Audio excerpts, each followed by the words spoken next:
Alright, if you do nothing else today, listen to this video so that you can see more success on your fat loss journey.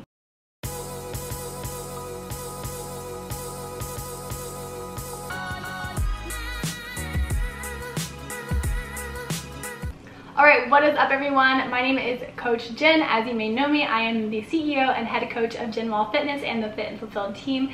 And today I am bringing you 6 tips to help you along your health and fitness journey, especially to be successful in that fat loss phase if that is your goal. So that being said, I am here to show up and lead by example as I am going through my own fat loss phase. And during my first month of fat loss, I have seen such great success that I'm sharing with you the tips and tricks that I've used myself that are going to help you be successful as well too. All right, diving in here. Tip number 1 is to pace yourself with your macros. What I mean by this is macros are super successful in helping you reach those health and fitness goals, as they're very specific to what foods and what nutrients you should be getting in throughout your day, and they all play a specific role in how your body loses weight, loses fat, etc. But when it comes to macros, it can be tough to juggle your carbs, proteins, and fats, which are your macros, and they make up your calories. So instead of trying to hit all 3 of those, to hit that 4th one, your calories, what I suggest doing is taking a step back, looking at just your calories and just your protein. Go through a couple of days of hitting that calorie and protein target, and once you've hit that calorie and protein target, then taking a look at your carbs and your fats and adjusting your food so you can hit the carb and fat target. Because you've already successfully hit your protein target, then hitting your carb and your fat target while staying in that calorie goal should be pretty easy for you. Tip number 2 is going to be keep your food choices simple. When it comes to your food choices, having to juggle those macros, again, your carbs, proteins, and fats. When it comes to foods, having complex foods that contain multiple macros or made up of a lot of different macros, such as all of your carbs, proteins, and fats in high amounts, is going to be pretty hard to juggle those. So when it comes to food choices, I like to stay with mostly whole foods. Alright, so a pretty common example of this is going to be broccoli, potatoes, rice, and butter on that potato.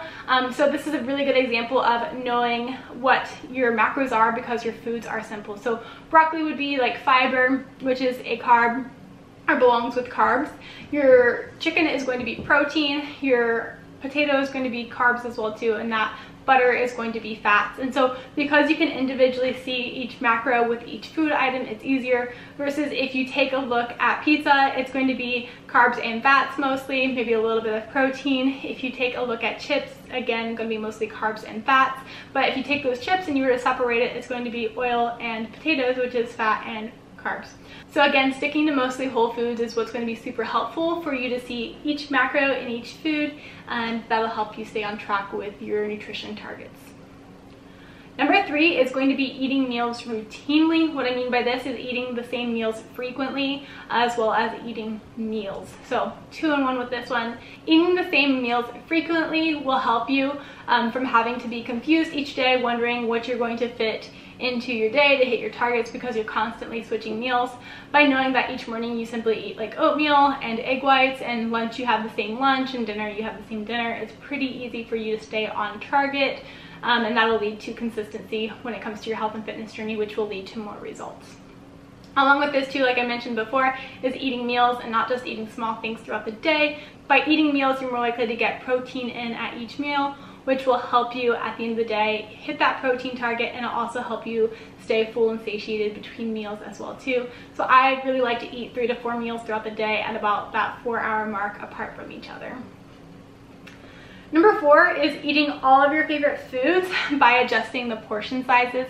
So you can still eat all of your favorite foods. Maybe if you love bagels, you can just eat half a bagel. If you love ice cream, you can eat a smaller amount of ice cream, but still incorporate them into your day. And then along with that, tip number 5 is go ahead and buy those foods that you love, just in smaller packages as well too. So for me, if I want a brownie, I can go to the store and buy a single serving of brownie versus going to the store and buying a whole pack of brownies. So that is really helpful as well too. You can buy the same thing but smaller. Another example is I love wraps because I don't like to cook, but if I have a wrap, I can still get the carbs that I love and put my food in it, and it doesn't have to be cooked. So instead of buying like the big wraps, I can buy like a small fajita wrap. It still gives the same sensation of eating carbs and still very enjoyable. It's just smaller in terms of portion size. Number 6 is going to be swapping those high calorie foods for lower calorie foods. So an example is if I want pizza, a slice of pizza could be 300 calories or more. If I had 2 slices, that's easily 600 calories.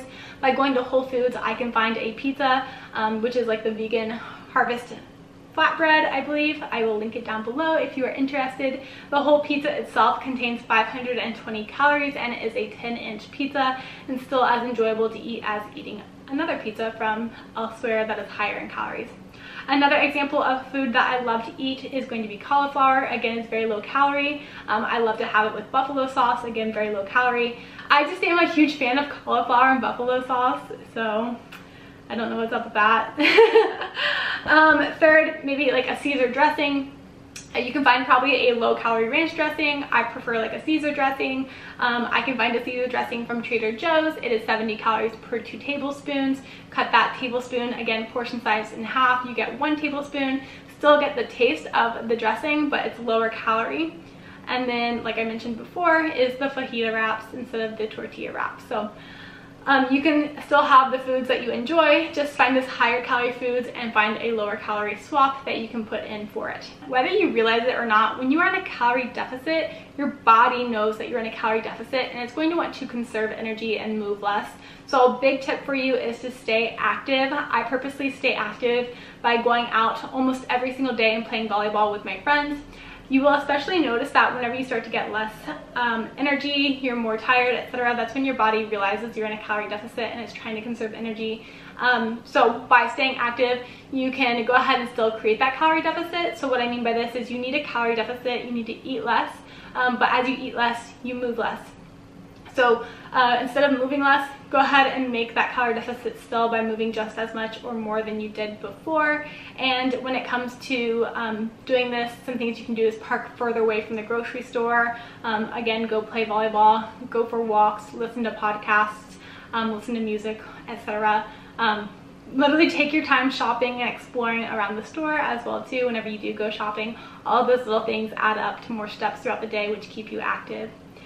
Last but not least is drinking water. Water is going to be super helpful on that health and fitness journey of yours to stay full between meals. You can also spice it up a little bit by adding flavors to it, maybe even adding electrolytes to it. That's going to be super helpful. But again, it's going to help you feel more energetic as you go through that fat loss phase that you're in.